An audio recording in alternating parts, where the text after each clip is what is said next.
जी अस्सलाम वालेकुम। तो आज हम बात करेंगे जी जो बहुत ही एक कॉमन डिजीज़ है, डायबिटीज़।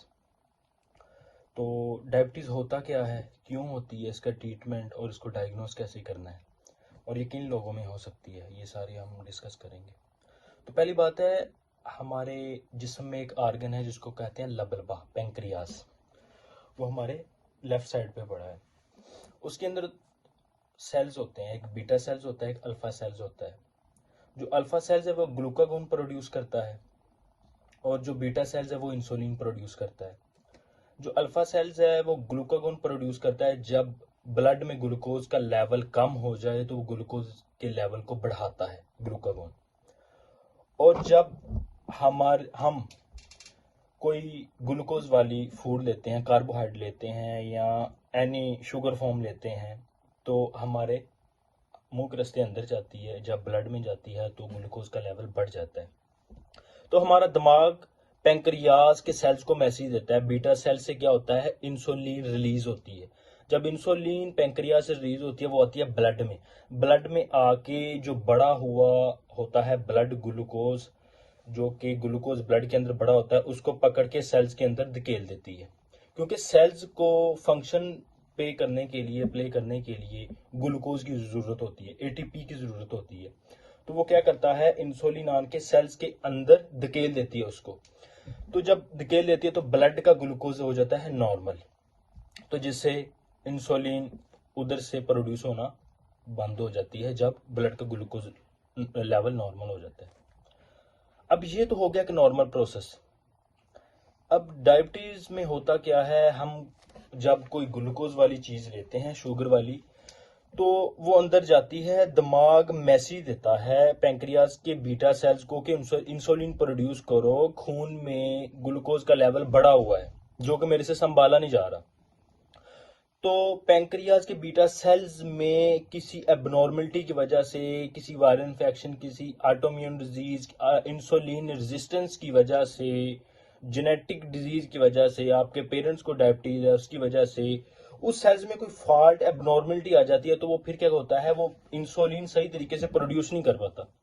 जब वो इंसुलिन सही तरीके से प्रोड्यूस नहीं कर पाता तो फिर क्या होता है, फिर ब्लड में ग्लूकोज को वो कम नहीं कर पाता, निकलता है लेकिन कम नहीं कर पाता, तो ब्लड में ग्लूकोज बढ़ती ही रहती है, दिन ब दिन बढ़ती बढ़ती रहती है। तो जिससे आपको कुछ अलामात शो होंगी। उनमें से सबसे पहली अलामत है, आपका मुंह ड्राई होने लगेगा, आपको प्यास ज्यादा लगेगी, हद से ज्यादा थर्स्ट। उसके बाद आपको पोलीयूरिया, पेशाब का बार बार आना। और उसके बाद आपके जो पैरों के नीचे वाले सोल हैं वो बर्निंग फील होंगे, जलेंगे। जैसे मतलब मोस्टली ये होगा रात को जब आप सोएंगे उस वक्त जलेंगे। तो इसके बाद आपको आंखों में धुंधला धुंधलापन, जिसको बोलते हैं रेटिनोपैथी, ये हो सकता है। और आपके मसल्स वीक हो सकते हैं, न्यूरोपैथी हो सकती है आपको। और मेन आपके कहीं जख्म हो गया और उसको हीलिंग में डिले हुए जा रहा है, हील नहीं हो रहा अच्छे से, ये हो सकता है। और आपका बिला किसी वजह वेट गेन हो रहा है। और इसमें दो तरीके के केस देखे गए हैं, एक तो गेनिंग देखी गई है और एक मतलब कि वेट कम भी होता गया देखा गया टाइप 2 डायबिटीज में, और वेट बढ़ता भी देखा गया।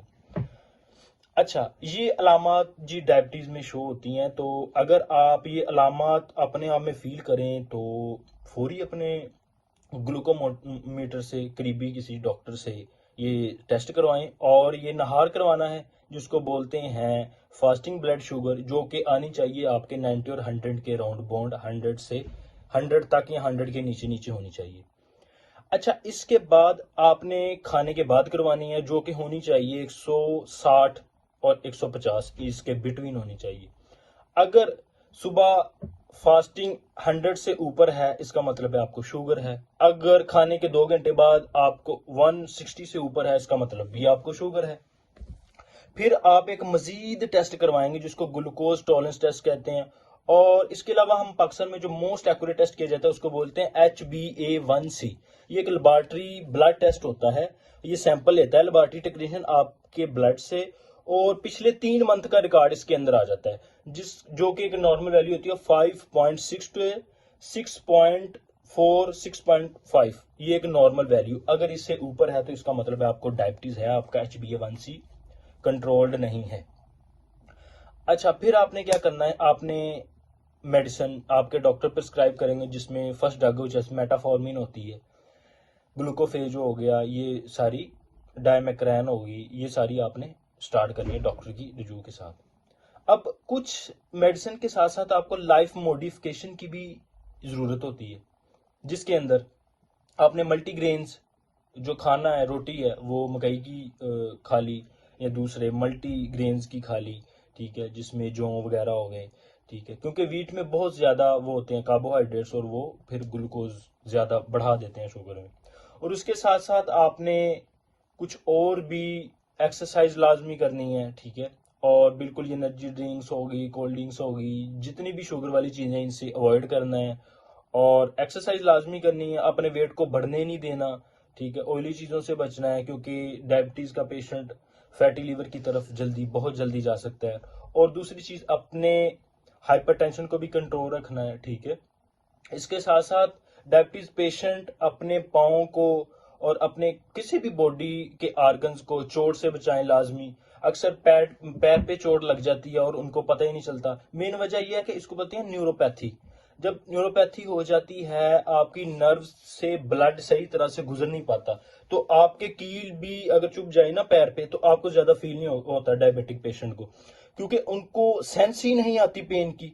पेन रिसेप्टर ही मर जाते हैं उधर, पेन रिसेप्टर वापस मैसेज ब्रेन तक लेके ही नहीं आ पाते, क्योंकि नेफ्रोपैथी न्यूरोपैथी हो जाती है डायबिटीज ग्लूकोज ब्लड में बढ़ने की वजह से। तो थैंक यू, गुड।